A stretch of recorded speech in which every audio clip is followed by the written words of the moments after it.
一位印度的军事专家叫克兰达的认为，印度现在已经拥有了大规模生产防空系统的专业知识，还拥有成熟的航空航天研发部门。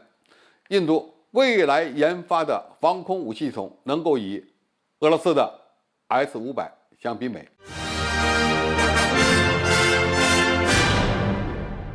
观众朋友，大家好，我是傅先少。印度专家最近口出狂言，他们将要研制的防空导弹能够超越中国和美国，可以比肩俄罗斯的 S-500。那么情况到底如何呢？据印度《欧亚时报》的网站报道，由以色列和印度联合研制的巴拉克8防空导弹武器系统已开始交付印度空军，加上印度从俄罗斯购买的 S-400防空导弹武器系统，计划在今年年底交付。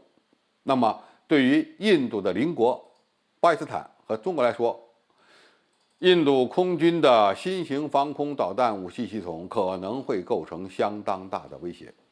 这个就给印度增添了底气。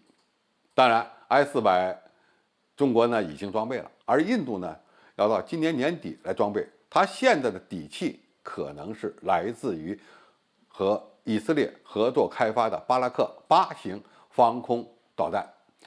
那么这种导弹它的拦截范围其实并不大，只有70公里，而 S-400防空导弹武器系统它的最大拦截距离可以达到400公里。那么这两种武器一旦装备印度空军，确实是可以增强它的防空能力和水平。由此印度人就感到了飘飘然了。有一位印度的军事专家叫克兰达的认为，印度现在已经拥有了大规模生产防空系统的专业知识，还拥有成熟的航空航天研发部门。印度未来研发的防空武器系统能够与俄罗斯的 S-500相媲美。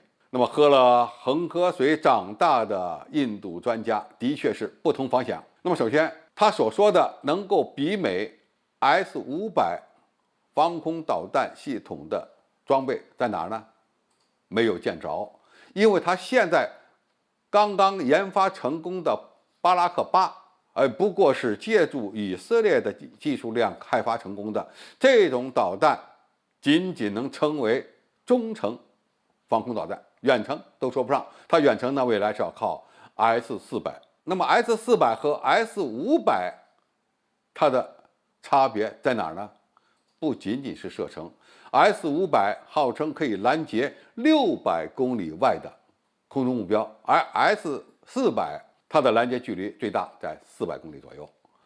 可以说拦截400公里外的空中目标，这个能力已经是世界第一了，而 S-500更进了一步。但是无论是400还是500，它们的使用功能是有差别的。S-400防空防天武器系统，它是以防空为主，防天也就是反导为辅，而 S-500它是以防天反导为主，防空为辅。因为他们使用的导弹、使用的雷达是不一样的，瞄准的目标也是不一样的。你像 S-400按照俄罗斯方面的宣传是可以对付敌方的隐身飞机的。那么怎么对付？当然，它用雷达发现敌方目标以后，制导导弹对它进行攻击。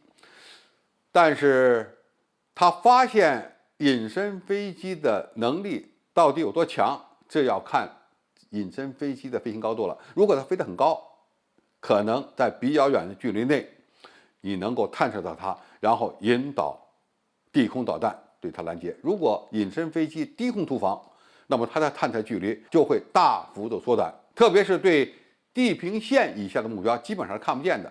那么如果敌方的飞机低空突防，它的探测距离正常情况下对普通目标大概是40-50公里，对隐身目标就变成了10几公里了。当然，如果这架隐身飞机飞行高度在1万米，那么探测距离也好，拦截距离也好，就可以大幅度的提高改善了。S-500它的最远射程可以达到公里。那么600公里是什么概念？